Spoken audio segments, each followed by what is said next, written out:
Hello everyone, this is Asra Sultana, Assistant Professor in Triple Department, working in ISL Engineering College. So last class we have studied about various methods for making single phase induction motor as self-starting motor. So there are various methods by which we can make a single phase induction motor as self-starting. So already we have seen in the previous classes that single phase induction motor is not self-starting, and there are two theories to prove this. One is double revolving field theory, another one is cross field theory. So as far as construction is concerned, construction of induction motor, we have seen that the construction of three-phase induction motor and single-phase induction motor is almost same. So apart from only one difference is that three-phase induction motor, the stator is wound with three-phase winding, whereas in single-phase induction motor stator is wound with single-phase winding. Okay. So there will be no RMF produced in single-phase induction motor. Hence, single-phase induction motor is not self-starting. So we are making it starting. We are making it to start by various methods. So previous class we have seen about split phase capacitor start and capacitor start capacitor run. Today's class we are going to see about the shaded pole induction motor, permanent split capacitor motor or single value capacitor motor. So already in the previous class I have said that why we are using single phase instead of three phase induction motor. So there are various reasons like economy and most houses and offices and rural areas are supplied with single phase AC supply, not as three phase. So we are using single phase induction motors. And second reason is that economics of motor and its branch circuit. So fixed loads requiring not more than 0.5 kilowatt can be generally served most economically with single phase power and single phase motor. Single phase motors are simple in construction and reliable, easy to repair and comparatively cheaper in cost, and therefore they find value using fans, refrigerators, vacuum cleaners, washing machines, kitchen equipment, tools, blowers, centrifugal pumps, etc. So these are the two reasons, the main reasons we are using single phase induction motor. So, but the point is that it is not self-starting. So we have to make it start by using some other means. Okay. So these are the types by which we can start the induction motor. So first one is split phase induction motor.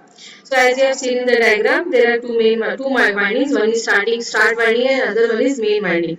Okay, main winding and starting winding, and this is centrifugal switch. So in addition to the main winding or running winding, stator of single phase induction motor will carry another winding called as auxiliary winding or starting winding.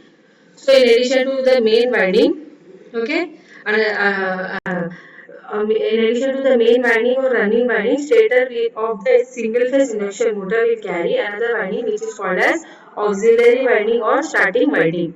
So centrifugal switch is connected in series with auxiliary winding. Okay, as you can see here. So this is main winding and this is auxiliary or starting winding. Centrifugal switch will be connected in series with the starting winding or auxiliary winding.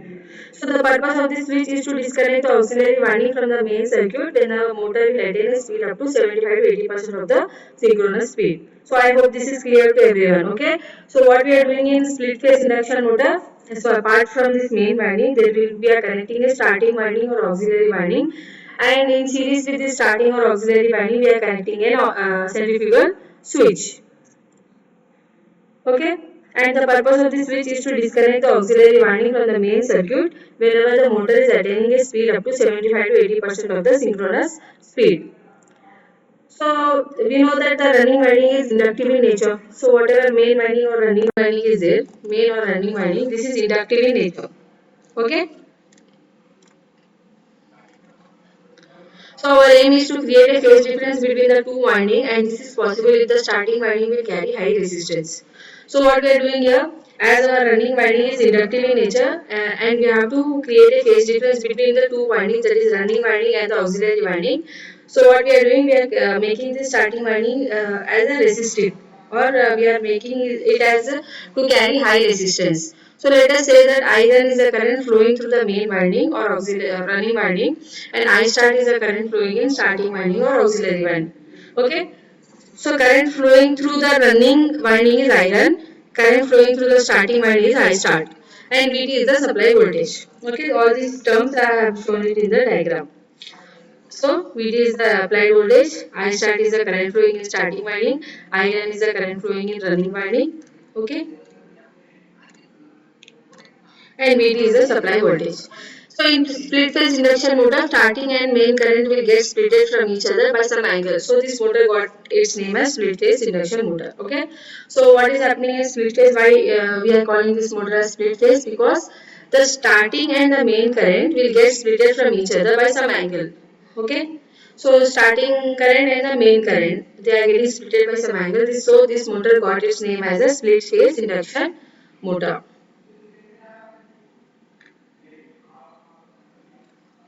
So the next we can see capacitor start induction motor.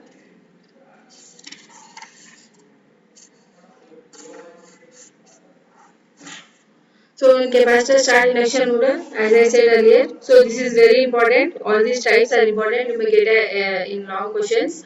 Okay, any one of the type or any two types can be asked in the question. So you have to draw this diagram, students. So this is a schematic diagram and phasor diagram. Two different diagrams are drawn here. So in the schematic diagram, what we are showing? We are showing a main winding, and this is the starting winding. So main winding or running winding, anything is same. Starting winding or auxiliary winding is same. And this is a capacitor, this is a centrifugal switch, and this is squirrel cage rotor. Okay, squirrel cage rotor. So whatever changes we are doing in stator. Okay, inside the stator, rotor will be placed, right? So what we are doing here, to the stator, we are adding starting winding or auxiliary winding, and we are making it as resistive or capacitive, whatever, depending on our requirement. Then we are providing centrifugal switch, okay, so that we have to remove it or keep it, that is up to us. Okay, we have to remove the element or keep it in the circuit, it is up to us, and we are going to draw a phasor diagrams. So now, capacitor start induction motor and capacitor start capacitor run induction motor. So these are the two types. So working principle and construction of capacitor start induction motor and capacitor start capacitor run induction motor are almost same. Okay. If you get in the exam, any one question, like if you are asked to write short notes or write about capacitor start induction motor or capacitor start capacitor run induction motor. So for both the cases, you have to draw the same schematic diagram and same phasor diagram. Okay, students. I hope this is clear to you. So for any type, for any one of these type, you have to draw the same schematic diagram and phasor diagram. So working principle and the construction of capacitor start induction motors and capacitor start capacitor run induction motor are almost same. So we already know that single phase induction motor is not self-starting because the magnetic field produced is not rotating type. So in a single line we can answer why single phase induction motor is not self-starting. You may get this question for short question for 2 marks.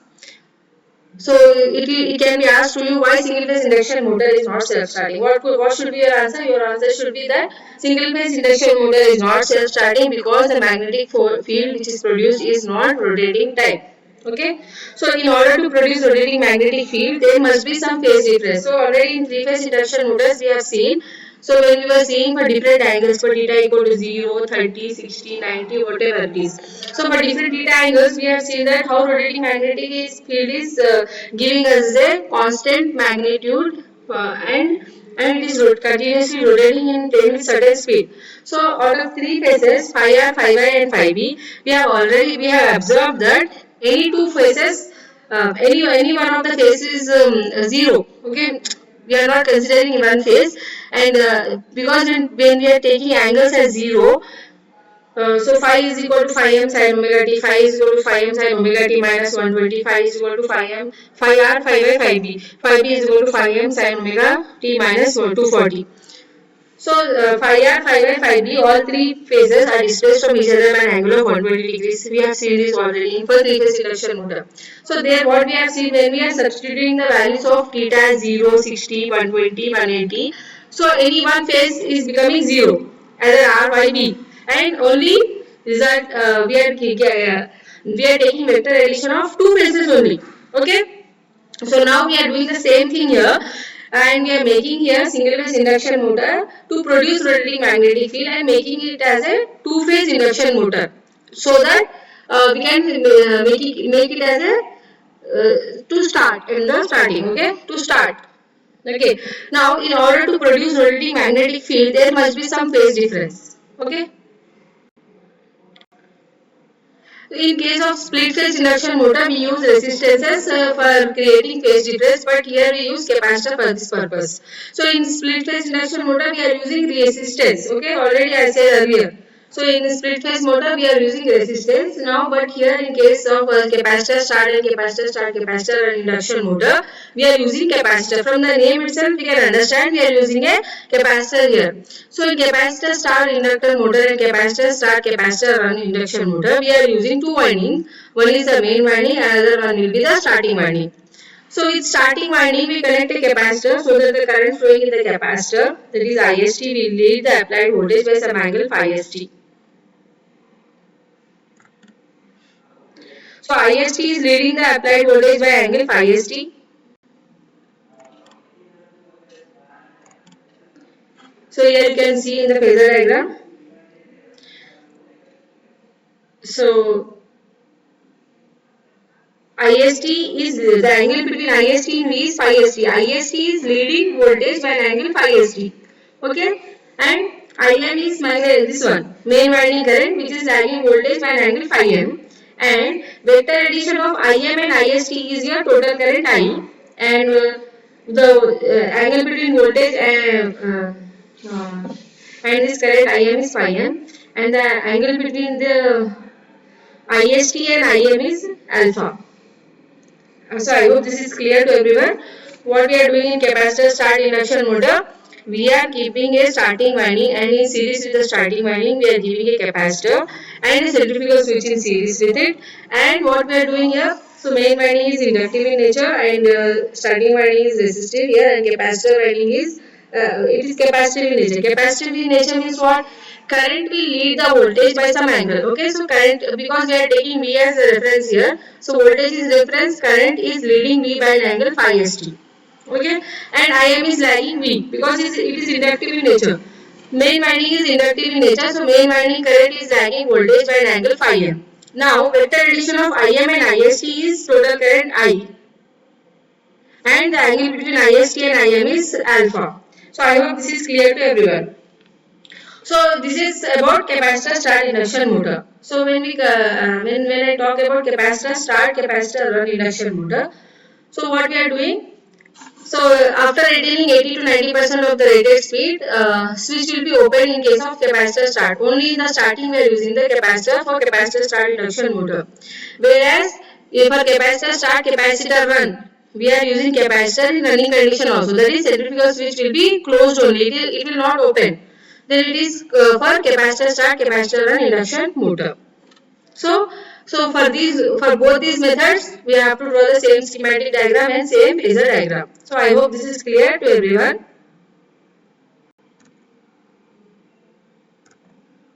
So next is two value capacitor type motor. So this is also continuation of same capacitor types motors. So two value capacitor type motor. So this type of motor will employ two capacitors. One is a start capacitor represented by CS, and another one is run capacitor represented by CR. So start capacitor is rated for short rating and it is used for starting. Run capacitor is rated for continuous duty as it is used under running condition also. So start capacitor is rated for short rating and it is used in starting. Run capacitor is rated for continuous duty as it is used under running condition. So you can understand from the word start and run. Start means what? It is used only for short duration, only in the starting. Run means what? It is used continuously during running condition also. So centrifugal switch will be used to disconnect the capacitor start to disconnect the start capacitor when the motor has reached about 70 to 80% of its full load speed, and this motor is useful where the motor has a start against heavy loads. Starting torque is about 2 to 2.5 times its full load torque. So this is the diagram for a two value capacitor type motor. So here we can see main winding, starting winding, and run capacitor, start capacitor. Okay, both are there here. So run capacitor, it is in running condition. Capacitor will be the start capacitor only in the start, and switch will be open. Okay, same thing. Again, in duality we are showing two value capacitor type, same like capacitor start, capacitor run, but two at a time we are showing here. So next method of starting single phase induction motor is shaded pole motor by using shaded pole motor. So this is also very important, students. This can be asked for short or long question. Explain about shaded pole induction motor. So shaded pole motor is a split phase type single phase induction motor, and the shaded pole motor is very popular for ratings below 0.05 HP. That is approximately 40 watts because of its extremely simple construction. So construction of shaded pole motor is very simple, and it is used for motors having rating below 0.05 HP. It has salient poles on the stator excited by single phase supply and a squirrel cage rotor. A portion of each pole is surrounded by a short circuited turn of copper strip called as shading coil. Okay, so there will be a shading coil here in this diagram. You can see shading coil. So what we are telling here, shaded pole motor will have a salient poles on the stator. Okay, salient poles will be there on the stator excited by single phase supply. Okay, these salient poles are excited by single phase supply as you can see in the diagram. A portion of each pole is surrounded by a short circuited turn of copper strip called shading coil. So a portion of each pole. So both the poles will have surrounded by a short circuited turn of copper strip which is called as shading coil. Okay. So construction of shaded pole induction motor, let us see. Shaded pole motor may be 2 pole or 4 pole. Okay, it can be 2 pole or 4 pole. Here we are considering a 2 pole shaded motor. Stator has salient poles and usually 2 to 4 poles are used. So each of the poles has its own exciting coil. A part of each pole is wrapped by a copper coil. Copper coil forms a closed loop across each pole and this loop is called as shading coil. So poles are laminated. A slot is cut across the lamination of the pole. The slot will be approximately 1/3 distance from the edge of the pole, and the short circuited copper coil, as I have described above, is placed in this slot. So we can call this part as the shaded part and other part of the pole as unshaded part. Okay. So there will be wherever shading coil is there. Uh, Slot will be cut across the lamination of the pole and slot will be approximately 1/3 distance from the edge of the pole. And this short circuited copper coil is placed in this slot, and we can call this part as a shaded part and other part as unshaded part. So selecting a 2-pole stator gives a synchronous speed of 3000 rpm, while a 4-pole stator speed will be 1500 rpm for 50 Hz supply. So when we see the rotor of this shaded pole induction motor, it is squirrel cage type, and the rotor bars are provided with a 60 degrees skewing. And why we are skewing here? To obtain an optimum starting torque and for limiting the torque dip during run up. So this is the diagram showing the shaded poles. This is the stator winding. This is the entire thing is stator, and these are the shaded poles here. So here it will be cut and it will be placed here. These are the bearings, rotor, and bells. Okay. So air gap length between stator and rotor is of the order 0.25 to 0.5 mm. Too short air gap may result in starting torque variations due to rotor slotting. Shaded pole induction motor has no commutator, brushes, collector rings, contactors, capacitors, or moving switch parts. So it is relatively cheaper, simpler, and extremely rugged in construction and reliable.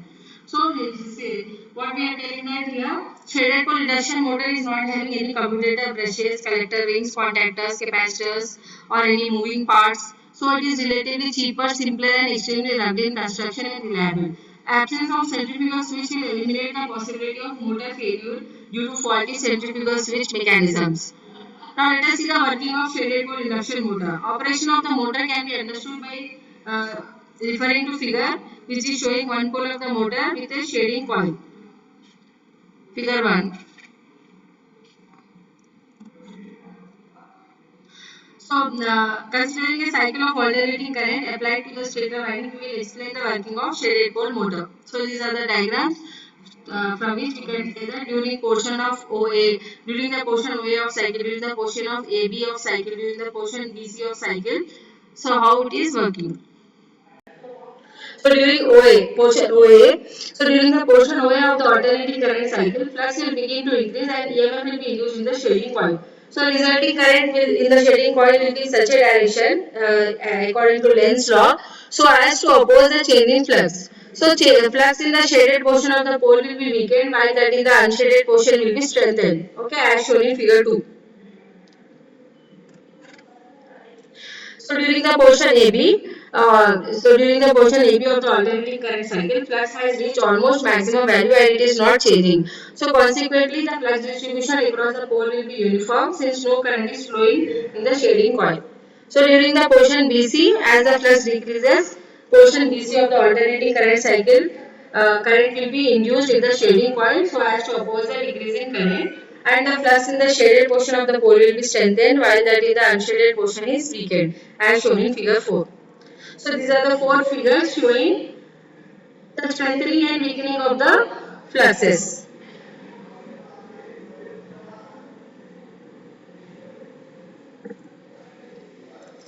So effect of shading coil is to cause the field flux to shift across the pole face from the unshaded to the shaded portion. This shifting flux is like a rotating weak field moving in the direction from unshaded portion to the shaded portion of the pole.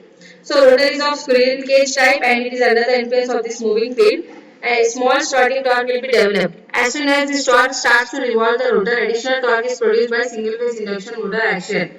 So motor will accelerate to a speed slightly below the synchronous speed and runs as a single phase induction motor. So let us see what are the important characteristics of shaded pole motors. So some of the characteristics, important characteristics of shaded pole induction motors are. So first one,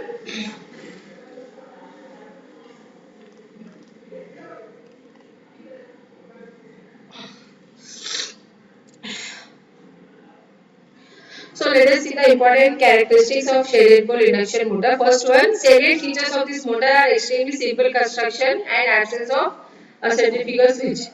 So construction is simpler as we have discussed earlier and there is no centrifugal switch here. So since starting torque, efficiency and power factor are very low, these motors are only suitable for low power applications.